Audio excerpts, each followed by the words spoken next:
Hi everyone.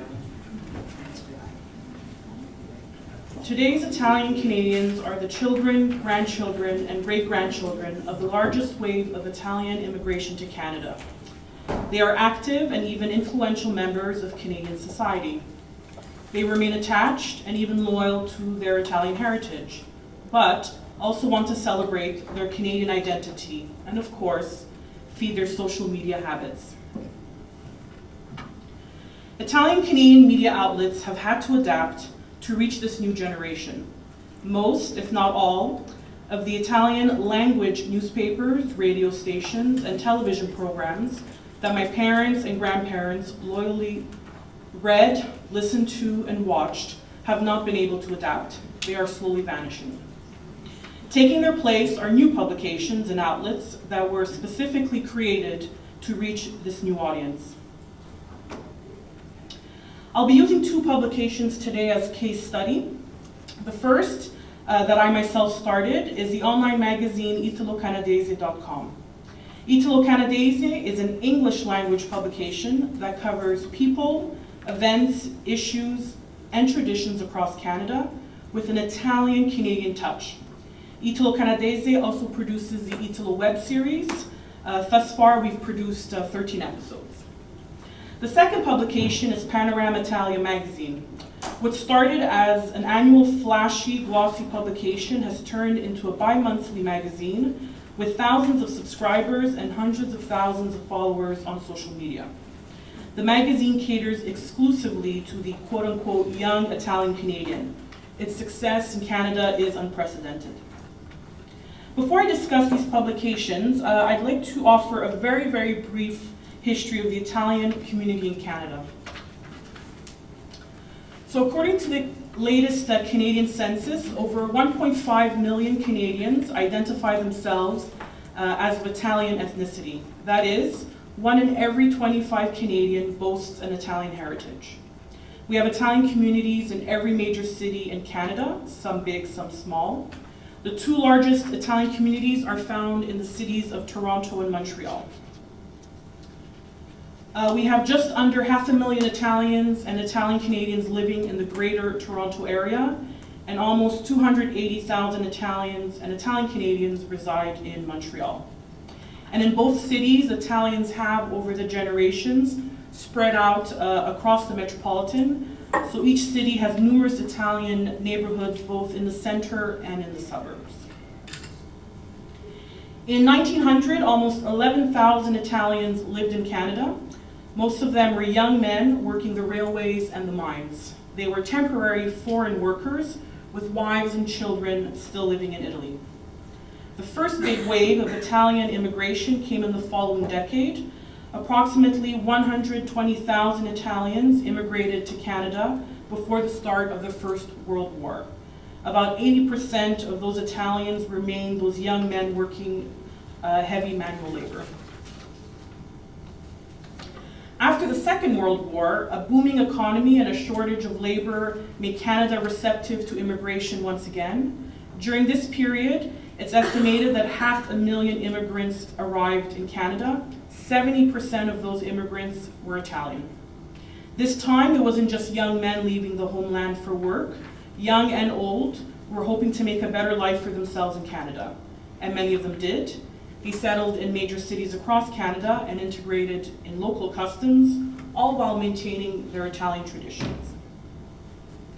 As the Italian community of Canada grew after the Second World War, Italian language publications and programs began to pop up, followed by radio and television programs.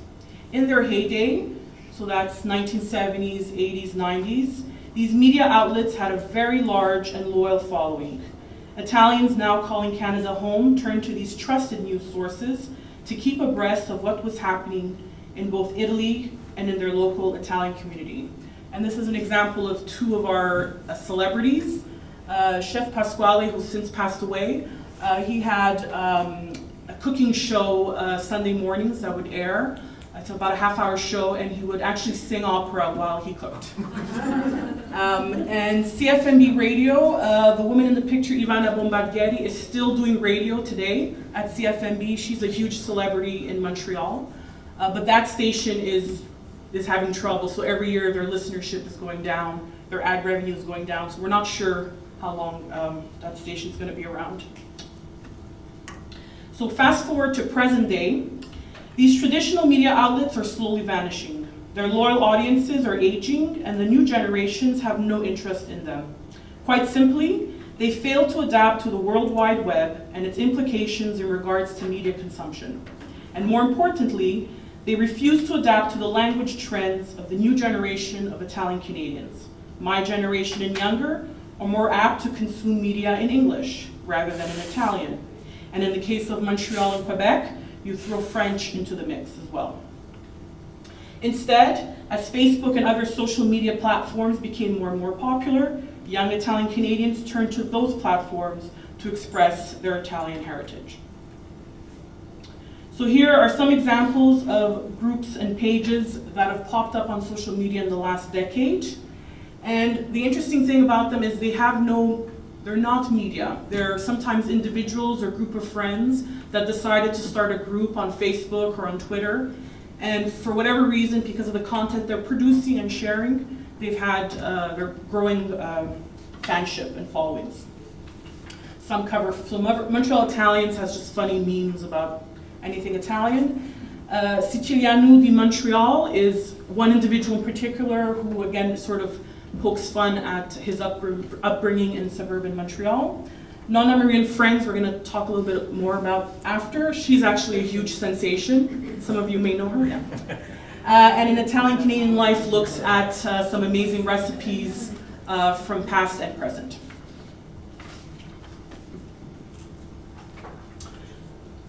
Panorama Italian magazine was founded in 2002 in Montreal by publisher Antonio Zara. It is currently published bi-monthly with 2 distinct editions, which is a fairly new thing. So they started in Montreal and they've now expanded to a Toronto edition as well. The magazine is distributed to 100,000 homes and businesses across Canada, and 50,000 copies are distributed free of charge at various drop-off points. So if you're in Montreal, you're bound to see a publication of Panorama Italia if you go to any Italian restaurant or community group, that sort of place. They cover both Canadian and Italian travel, food, fashion, wine, sports, entertainment, arts and culture, politics, and life stories. They have a website that reproduces those stories found in the print versions. They have a heavy presence on social media. In addition to sharing the stories they print, they are constantly sharing posts about life in Canada and in Italy. They share recipe, funny memes, and videos. To date, they have over 230,000 followers on Facebook and over 3,200 followers on Twitter. On Instagram, they have over 12,000 followers. So in terms of Italian Canadian media, no one comes close to them. They are always present on your social media feed, and their print editions are available in every Italian neighborhood and community center. One of the most popular features in the magazine is called Living Italian Style. Every issue features a very polished photo of a few young Italian Canadians with a short bio on each individual. The people featured are not celebrities, they're not high-profile public figures. Just a snapshot of today's young, urban Italian Canadian. Everyone wants to be profiled. The magazine actually cannot keep up with requests. The editors at Panorama Italia magazine got what the new generation of Italian Canadians wanted from their media outlets, because those editors are themselves part of that generation. And I actually brought some issues you guys can check out after the panel. So now Italo Canadese. So I launched Italo Canadese in 2012. The reason behind it was quite simple. I had worked with some established Italian Canadian media outlets and was tired of trying to convince the editors to adapt to an audience that A, was urban and modern, B, an audience that might not necessarily understand Italian, but was still attached to all things Italian, and C, an audience that spent a lot of time on social media. So instead, I decided to just create the media outlet that I thought the new generation would react to well. To date, Italo Canadese has about 1,000 followers on Facebook and 900 followers on Twitter. Our stories range from profiles to arts and culture and to community events. We also use our social media platforms to share posts by other Italian Canadian organizations that we deem of interest to our followers. If we look at the stories and posts that receive the most likes and shares, those that do extremely well always have an angle of nostalgia. Recently, for example, we posted an interview with Italian brothers Mario and Marco Toscano, who are trying to create the world's largest database of Italians from the regions of Calabria and Basilicata. To date, it's one of our most read stories. The story saw dozens and dozens of shares on social media and thousands of hits online. Something we also do is sometimes we revisit some of our older posts that have become relevant again for a variety of reasons. So about 10 days before Easter, we shared a story by one of our contributors that was first published in 2013 about the Easter cakes of Italy. Plus it includes recipes. I didn't have any new stories to post around the theme of Easter, so I thought, why not repost this one? When we checked the stats, we were actually quite surprised to see that this 5-year-old story was getting almost 1,000 hits a day. And again, it's because it goes back to nostalgia.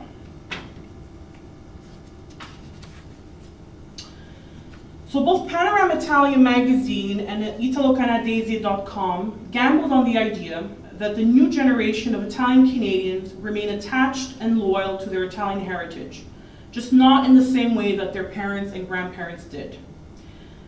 This new generation wants content that is modern yet nostalgic, online and shareable, and in English rather than Italian. Although we've all noticed, both the magazine and my website, that if we sprinkle a little bit of Italian in there, it tends to be quite appreciated. And most importantly, they want to see themselves in the content that is offered them. So I'm going to end my presentation with a video, and probably the best character that exemplifies the interests of young Italian Canadians is Nonna Maria. So quite simply, she's a celebrity in Montreal and elsewhere. And this is an excerpt of an interview I did with Nonna Maria that was featured in the first episode of the Italo web series, which is the web series that we produce at Italo Canadese. So I'm just gonna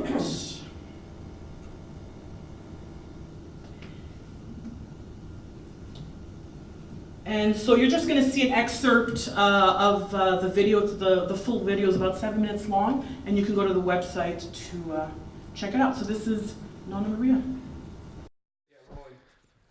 I think they're filming us. Ma quale? Wait, which camera? Camera 1 or camera 2?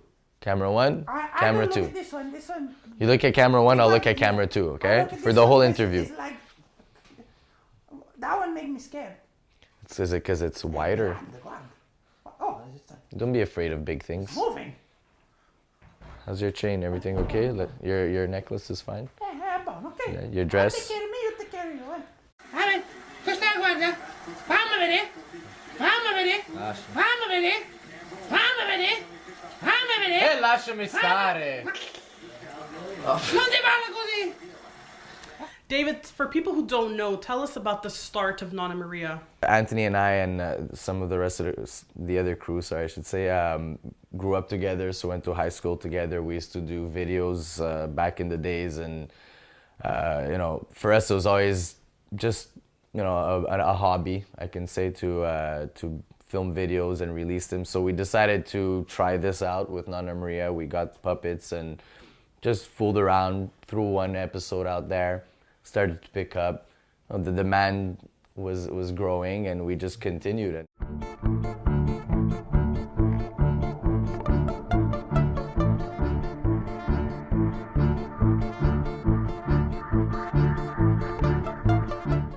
Nonna, were you surprised at how popular you became on the internet? Surprise. I don't know if good, it be good word. I not understand too much internet. E come si fa su internet? Allora, quando Davide say, hey nonna, look at video, did the good on internet. I go, ok, brava Davide, vieni a mangiare sti broccoli, se no ti dà Sure. lo schiaffo in fronte, sai? She doesn't understand I the don't know. concept, you know, but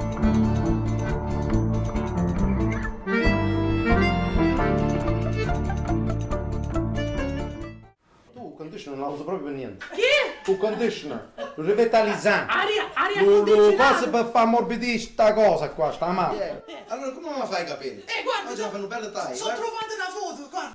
Ma come questa qua? How is Nonna Maria on set? she's I'd have to say she's a diva. She's a bit of a diva. Yeah, yeah, yeah. She always, you know, everything has to be perfect.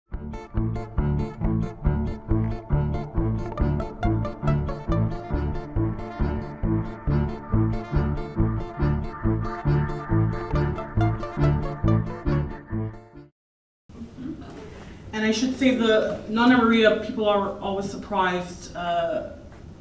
He's now in his early 30s, Anthony Imperioli, who if you meet in person would never guess he can pull off Nonna Maria. But that's one of the prime examples. These are 4 young friends, Italian Canadian, who in their 20s decided to try this out, put it on this thing called YouTube.